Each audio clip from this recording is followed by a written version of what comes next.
जय हिंद सभी साथियों को। तो ये जो हम स्टैटिक जीके कर रहे थे या सामान्य विज्ञान, स्टैटिक जीके की जगह सामान्य विज्ञान कहना ज़्यादा उचित होगा, जिसमें से फिजिक्स, केमिस्ट्री, बायो ये तीनों चीज़ शामिल हैं। और ये आदित्य रंजन सर की जो बुक है उससे हम करवा रहे थे। और इसमें से तीसरा आज लेसन करेंगे, तीसरा अध्याय। 2 अध्याय तक हमने कंप्लीट कर ली है और इसमें आज हम करेंगे कार्य, ऊर्जा एवं शक्ति। ठीक है। सबसे पहले मैं पीडीएफ के लिए बता दूं तो पीडीएफ आपको टेलीग्राम में मिल जाता है। जो भी टॉपिक यहाँ पे पढ़ा दिया जाता है वो टेलीग्राम में उसकी पीडीएफ अवेलेबल हो जाती है। तो इस टेलीग्राम की लिंक आपको यूट्यूब में मिल जाएगी देखने को, तो वहाँ से आप प्राप्त कर सकते हैं। इसके अलावा मैं चैनल को कभी नहीं बोलता हूँ कि सब्सक्राइब करिए, लाइक करिए, लेकिन ये आपकी जिम्मेदारी बनती है कि जो हो तो चैनल को प्रमोट करिए। ये आपका स्वयं का ही चैनल है और फीडबैक आपको ज़रूर से ज़रूर देना है। एक बार लाइक ना करें तो चल जाएगा, लेकिन कम से कम आपको कमेंट में जो हो तो आपका फीडबैक ज़रूर देना है। वो चीज़ जो हो तो सबसे ज़्यादा हमारे लिए जो हो तो मोटिवेशन का काम करती है कि कैसा लग रहा है आपको कंटेंट। बाकी इस बुक के बाद भी जो हो तो एक मैंने कई बार बताया है कि हिमांशु गर्ग सर की एक बुक है, काफ़ी अच्छी बुक है वो, तो उसे हम करवाएंगे। उसमें भी फिजिक्स, केमिस्ट्री और इन्वायरमेंट, बायो वगैरह सब सारी चीज़ें उसमें कवर की गई हैं। एनटीपीसी, रेलवे जितने भी एग्जाम हैं, आरपीएफ, एसआई वगैरह सारे चीज़ों का उसमें दिया हुआ है। ठीक है, तो उसे हम कवर करेंगे। ये मुख्य रूप से बुक जो हो तो रेलवे और एनटीपीसी के हिसाब से बनाई गई है, आरपीएफ और एएलपी वगैरह के लिए। तो ये हम कवर कर रहे हैं, जल्दी ही इस बुक को हम ख़त्म कर देंगे। तो देखते हैं बिना टाइम को गंवाए हुए अपने क्वेश्चन की ओर बढ़ते हैं। यहाँ पे पहला, यहाँ पे हमारा क्वेश्चन क्या है, किसी पिंड पर बल लगाकर पिंड को बल की दिशा में विस्थापित करना क्या कहलाता है, तो कार्य कहलाता है। ठीक है, यदि हम किसी पिंड पर बल लगा रहे हैं और यदि उस पिंड में मूवमेंट हो रहा है, वो एक जगह से दूसरी जगह पर जा रही है, तो उसमें कार्य हुआ है, अन्यथा कार्य नहीं हुआ है, चाहे आप कितना भी बल लगा लें। ठीक है। अगला पॉइंट क्या है, ऋणात्मक कार्य के प्रकरण में बल एवं विस्थापन के बीच कोण होता है 180 अंश का। ठीक है, कितना होता है, 180 अंश का। ऋणात्मक कार्य एवं बल, जैसे मानकर चलिए बोला है कि जैसे आपने इधर बल लगाया, ठीक है, और विस्थापन होना चाहिए, लेकिन विस्थापन और बल के बीच में जो तो कितने का कोण बनेगा, ऋणात्मक कार्य, कार्य हुआ ही नहीं। ठीक है, मानकर चलिए आपने बल इस डायरेक्शन में लगाया, लेकिन विस्थापन इस डायरेक्शन में किसी न किसी तरीके से, या जैसे इधर से फोर्स लग रहा है, इधर से फोर्स लग रहा है। ठीक है, दोनों तरफ से फोर्स लग रहा है। यदि इधर वाला फोर्स अधिक हो गया तो फिर इसके लिए कौन सा हो गया, ऋणात्मक कार्य हो गया। ठीक है, तो इस तरीके से आपको याद रखना है। आगे चीजें देखते हैं। अगला क्या है, कार्य करने की दर कहलाती है तो शक्ति। शक्ति बराबर क्या होता है, कार्य बटे समय, यानी कार्य एकांक समय में जो भी कार्य होगा उसको शक्ति बोलते हैं। ठीक है। अगला पॉइंट है, किसकी इकाई ऊर्जा के समान होती है, तो कार्य की होती है। ठीक है, क्योंकि ऊर्जा का मात्रक भी जूल और कार्य का मात्रक भी जूल होता है। आगे देखते हैं, कार्य बल एवं विस्थापन एक कार्य बल और विस्थापन का आदेश गुणनफल होता है। तो कार्य बराबर क्या होता है, बल गुणे विस्थापन, W बराबर F इंटू एस। ठीक है, और आदेश होता है क्योंकि जो बल है और विस्थापन, ये यहाँ पर देखेंगे, इससे कॉस थीटा यहाँ पर लिखा हुआ है। हालांकि विस्थापन की यदि बात करें तो विस्थापन सदिश होता है। यहाँ पे यदि देखें हम तो ये क्या बताया गया, आदेश गुणनफल होता है। ठीक है, आदेश गुणनफल होता है। यहाँ पे देखते हैं आगे, एफ जो है तो लगाया गया बल, एस विस्थापन, और जो थीटा है वो बल और विस्थापन के बीच का कोण है। ठीक है, तो यहाँ पर डायग्राम में समझने की कोशिश करते हैं। ये इस डायरेक्शन में विस्थापन होगा, यदि यदि आप इस डायरेक्शन में बल लगाते हैं तो विस्थापन किस डायरेक्शन में होगा, इस डायरेक्शन में। ये बॉक्स है और बॉक्स को आप रस्सी से इस तरफ खींच रहे हैं, ऐसे ऊपर से बल लगा रहे हैं, तो ये इस डायरेक्शन में जो तो मूवमेंट होगा। ठीक है, आगे देखते हैं, कार्य करने की 2 शर्तें क्या हैं, तो उस पर बल लगाया जाना चाहिए तथा वस्तु का विस्थापन होना चाहिए। यदि वस्तु में विस्थापन नहीं हुआ है तो आप कितना भी बल लगाएं उसमें कार्य क्या माना जाएगा, 0 माना जाएगा। कार्य अदिश राशि क्यों है, कार्य में केवल परिमाण होता है, दिशा नहीं।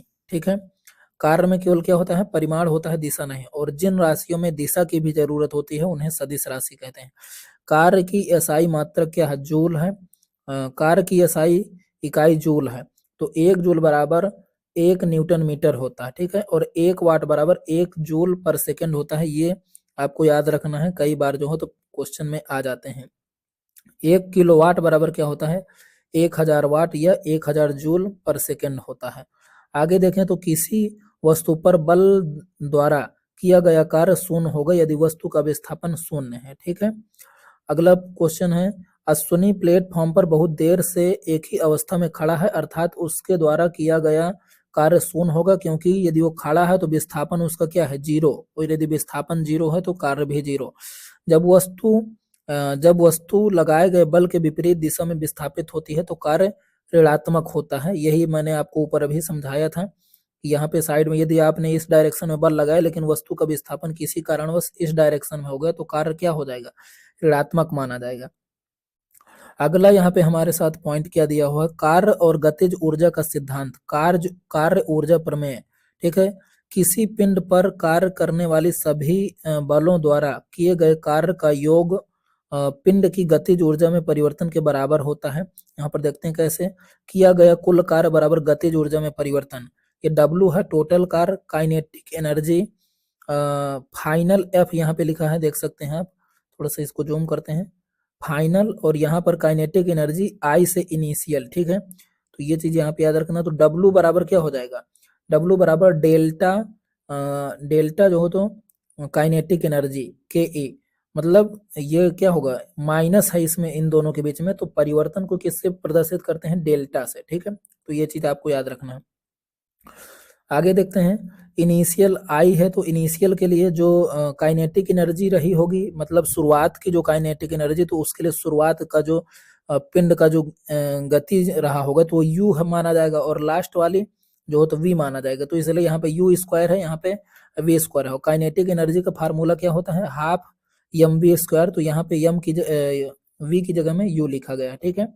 तो इस तरीके से यहाँ पे आप देख सकते हैं, ये बाकी उसी फार्मूले का पूरा डिटेल है। बाकी आप पीडीएफ से इसको और अच्छे से समझ लेंगे। यहाँ पर देखिए ये लिखा भी है कि वी अंतिम वेग, यू प्रारंभिक वेग, और यम क्या है? पिंड का द्रव्यमान है, ठीक है। आगे बात करें यहाँ पे, तो यहाँ पर बात करते हैं हम आगे ऊर्जा की। तो कार्य करने की क्षमता कहलाती है ऊर्जा कहलाती है। कार्य करने की क्षमता को क्या कहते हैं? ऊर्जा कहते हैं, ठीक है। आगे बात करें तो किसी पिंड के अंदर कणों अणुओं की गति कंपन के कारण उसके अंदर कौन सी ऊर्जा उत्पन्न होती है? तो तापीय ऊर्जा उत्पन्न होती है। जब कोई वाइब्रेट करेगा तो वहां पर कौन सी ऊर्जा उत्पन्न हो जाएगी? तापीय ऊर्जा, ठीक है। जैसे हम हाथों को ही घर्षण करते हैं तो उसमें क्या हो जाता है? हीट हो जाते हैं हमारे हाथ, वही बोला। रासायनिक बंधों के रूप में अणुओं द्वारा संग्रहित ऊर्जा को क्या कहते हैं? रासायनिक ऊर्जा बोलते हैं। अगला पॉइंट है, आवेश के प्रवाह से उत्पन्न ऊर्जा को क्या कहते हैं? विद्युत ऊर्जा कहते हैं, ठीक है। अगला पॉइंट क्या है? पाचन के अंत में निकलने वाली ऊर्जा को रासायनिक ऊर्जा कहते हैं, ठीक है। अगले यहाँ पे पॉइंटों की ओर बढ़ते हैं। ये जो पॉइंट है तो ये हमारे क्वेश्चन भी हैं और पॉइंट भी हैं, तो इसलिए मैंने इस बुक को प्रेफर किया था, ताकि ये पढ़ने के लिए थियोरेटिकल भी लगते हैं और क्वेश्चन भी साथ साथ हैं ये। आगे देखते हैं यहाँ पे, शुष्क सेल में संग्रहित ऊर्जा किस रूप में होती है? तो रासायनिक ऊर्जा के रूप में। परमाणुओं और अणुओं के बीच में रासायनिक बंधनों को तोड़ने या बनाने से उत्पन्न ऊर्जा कहलाती है रासायनिक ऊर्जा। अगला पॉइंट है, अणुओं की संपूर्ण ऊर्जा जो अणुओं की गति के कारण उत्पन्न होती है कहलाती है ऊष्मा, ऊष्मा ऊर्जा कहलाती है। आगे बात करें तो द्रव्यमान ऊर्जा की, वह ऊर्जा जो परमाणु के नाभिक से उत्पन्न होती है और जिसमें न्यूट्रॉन और प्रोटॉन होते हैं, परमाणु ऊर्जा कहलाती है। परमाणु ऊर्जा या नाभिकीय ऊर्जा किससे प्राप्त होती है? तो नाभिक के द्रव्यमान से प्राप्त होती है। अगला है, वह कौन सा नियम है जिसमें ऊर्जा को केवल एक रूप से दूसरे रूप में परिवर्तित किया जा सकता है? इसे न तो बनाया जा सकता और ना ही नष्ट किया जा सकता। परिवर्तन से पहले और बाद में कुल ऊर्जा समान रहती है, तो ऊर्जा संरक्षण का नियम इसे बोला जाता है, ठीक है। अगला पॉइंट है, कौन सा नियम कहता है कि रासायनिक प्रतिक्रिया में द्रव्यमान को ना तो बनाया जा सकता और ना ही नष्ट किया जा सकता? तो द्रव्यमान संरक्षण का नियम कहलाता है ये। गतिज ऊर्जा की बात करें तो गति के कारण कौन सी ऊर्जा प्राप्त होती है? तो गतिज ऊर्जा। काइनेटिक एनर्जी बराबर half M V square. M द्रव्यमान है वस्तु का और वी वस्तु का वेग है। आगे बात करें तो गतिज ऊर्जा वह ऊर्जा है जो किसके कारण उत्पन्न होती है? तो शरीर की गति के कारण उत्पन्न होती है, ठीक है। आगे बात करें यहाँ पे गतिज ऊर्जा के उदाहरण, लड़का जमीन पर दौड़ रहा है, चलती हुई बस या रेलगाड़ी, हवाई जहाज रनवे पर दौड़ रहा है, ठीक है। संवेग की बात करें यहाँ पे तो द्रव्यमान और वेग के गुणनफल को संवेग कहते हैं। किसी वस्तु द्वारा धारण की गई द्रव्यमान की मात्रा और वस्तु के वेग से गुणा करके मापी जाती है तो संवेग को। आगे बात करें तो संवेग की दिशा सदैव होती है तो वेग की दिशा में होती है। ये क्वेश्चन इंपॉर्टेंट है, यहाँ पे थोड़ा सा याद रखना, क्योंकि इधर वाले तो पता होते हैं लड़कों को, लेकिन ये नहीं पता होता संवेग की दिशा कौन सी होगी, तो वेग की दिशा के साथ होगी। असंतुलित बल का प्रभाव वेग और संवेग दोनों में परिवर्तन होना। आगे बात करें तो किसी असंतुलित बल द्वारा किसी वस्तु के संवेग में बल की स्थिति की दिशा में परिवर्तन की दर गति का दूसरा नियम होता है। संवेग और गतिज ऊर्जा के बीच में संबंध की बात करें तो काइनेटिक एनर्जी बराबर हाफ एम बी स्क्वायर और काइनेटिक एनर्जी बराबर हाफ एम बी स्क्वायर यहाँ पर, और इसको यदि हम m अपान n अपने आप से मल्टीप्लाई कर दें इसमें तो ऊपर क्या हो जाएगा M square V square upon m। और यहाँ पर देखेंगे कि जो p होता है, जो p, तो p बराबर होता है mv। क्या होता है mv, तो द्रव्यमान गुणे वेग बराबर ये संवेग, p क्या है संवेग है, ठीक है। तो यहाँ पे एम स्क्वायर वी स्क्वायर की जगह में हम पी स्क्वायर लिख सकते हैं, यहाँ पे देख सकते हैं पी स्क्वायर। तो यहाँ से जब पी स्क्वायर आप लिखेंगे तो काइनेटिक एनर्जी बराबर क्या हो जाएगा पी स्क्वायर अपान 2m, क्या हो जाएगा 2m। अब यहाँ पे यदि पी की वैल्यू निकालने की कोशिश करेंगे तो यहाँ पे ये इसके साथ मल्टीप्लाई हो जाएगा इस तरह, और फिर ये किस में आ जाएगा रूट में आ जाएगा। तो ये चीज आपको याद रखनी है, कभी कभी रिलेशन पूछ लेगा तो ये आपको आना चाहिए। आगे बात करते हैं यहाँ पे स्थितिज ऊर्जा किसी वस्तु में उसकी स्थिति या विन्यास के आधार पर मौजूद ऊर्जा कहलाती है स्थितिज ऊर्जा, ठीक है। क्या कहलाएगी स्थितिज ऊर्जा, जब कोई वस्तु रेस्ट में है उसमें जो एनर्जी होगी तो उसे क्या बोलेंगे स्थितिज ऊर्जा, ठीक है। आगे बात करें यहाँ पे स्थितिज ऊर्जा के उदाहरण, एक तना हुआ धनुष, ठीक है, एक तना हुआ जो धनुष है उसमें स्थितिज ऊर्जा है। दबा हुआ गद्दा, हाथ में पकड़ा हुआ पत्थर, छत से लटका हुआ पंखा, बांध में जमा हुआ पानी। ये क्या है, जो पानी है तो क्या है स्थिर अवस्था में है, लेकिन जैसे उसको छोड़ा जाएगा तो वो निकलेगा नीचे, इसमें मतलब कोई ना कोई ऊर्जा है तभी तो निकल रहा है, इसलिए इसको स्थितिज ऊर्जा बोलते हैं। चाबी वाली घड़ी या खिलौना, तना हुआ गुलेल, ये सारे किसके उदाहरण हैं स्थितिज ऊर्जा के। आगे बात करें तो एक उठे हुए हथौड़े में कौन सी गतिज ऊर्जा होती है, तो स्थितिज ऊर्जा होती है। काइल स्प्रिंग को दबाने या खींचने से स्थितिज ऊर्जा बढ़ जाती है, ठीक है।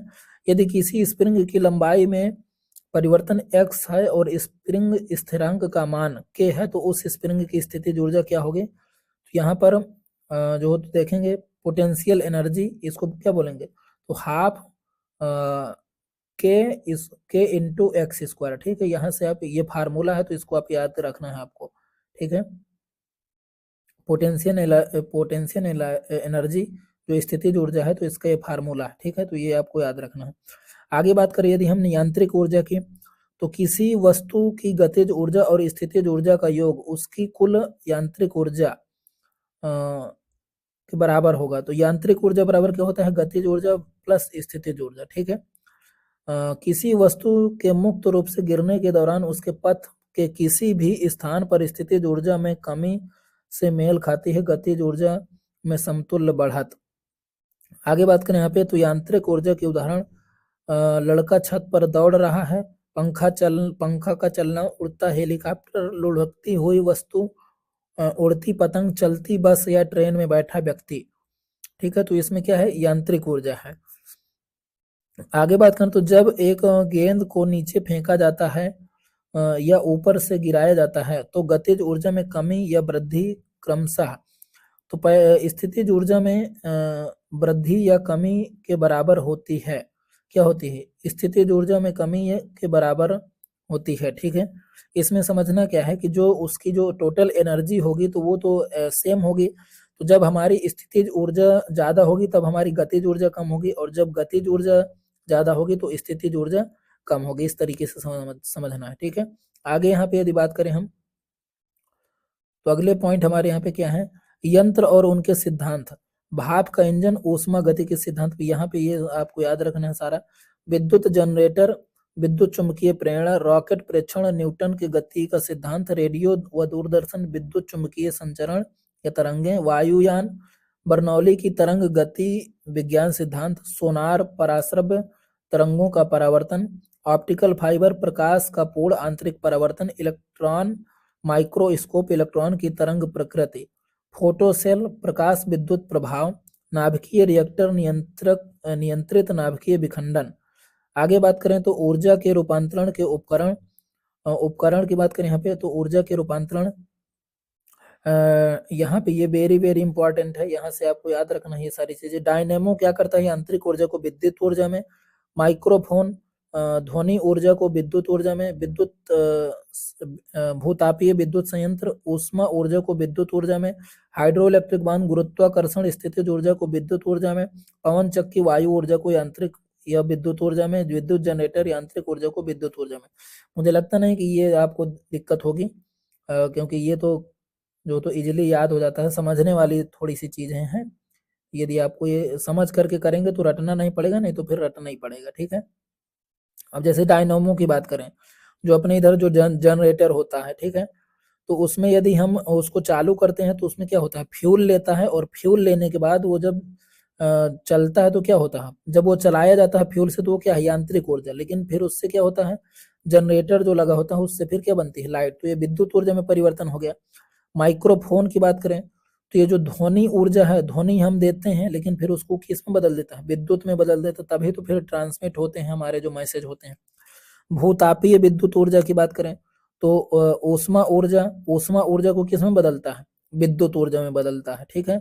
हाइड्रो इलेक्ट्रिक की बांध की बात करें, जहां पर पानी वगैरह ये सब डैम होते हैं, तो गुरुत्वाकर्षण स्थितिज ऊर्जा है, ठीक है, स्थितिज ऊर्जा। फिर जब उससे क्या बोलते हैं, जब उसको जब टरबाइन में पानी गिराया जाता है तो उससे क्या बनती है, बिजली बनती है, तो ये विद्युत ऊर्जा में हो गया।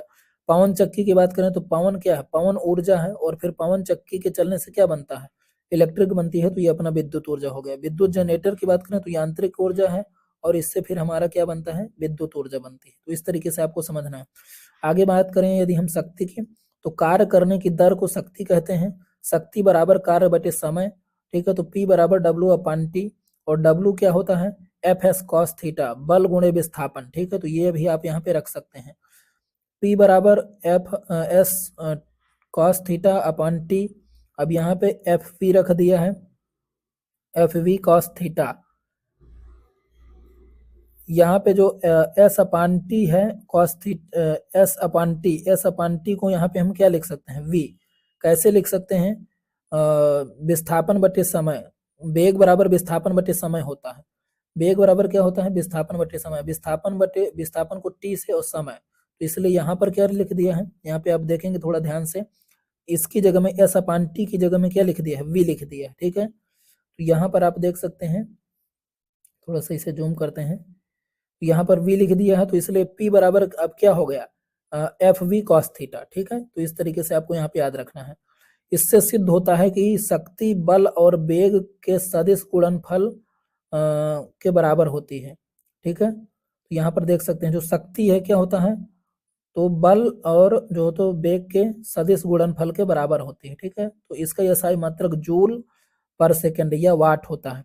1 किलो वाट घंटा बराबर 3.6 गुणे 10⁶ जूल होता है। तो इसको भी आपको याद रखना है। बाकी यहाँ से आपके अभ्यास प्रश्न चालू होते हैं। जैसे पहला क्या है, 1 वाट बराबर क्या होता है।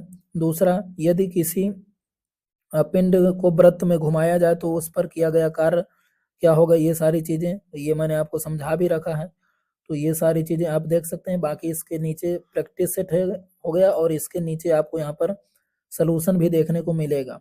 तो ये चीज आपको PDF से जो हो तो करना है, और काफी इंटरेस्टिंग बुक है। तो मैं सोचा कि एक बुक ऐसी भी करवाते हैं जिसमें आप प्रैक्टिस कर सकें। तो ऐसा आपको जो हो तो अच्छे से प्रैक्टिस करना है, एग्जाम की अपनी तैयारी करिए। बाकी जो हो तो नेक्स्ट जो हो तो बुक हम लाएंगे जल्द से जल्द, और इसे भी तुरंत कवर करवाने की कोशिश करेंगे। और फीडबैक आपको जरूर देना है कमेंट बॉक्स में, और चैनल को ज़्यादा से ज़्यादा प्रमोट करें और हमारी हेल्प करें। आज के लिए इतना ही। जय हिंद, जय भारत।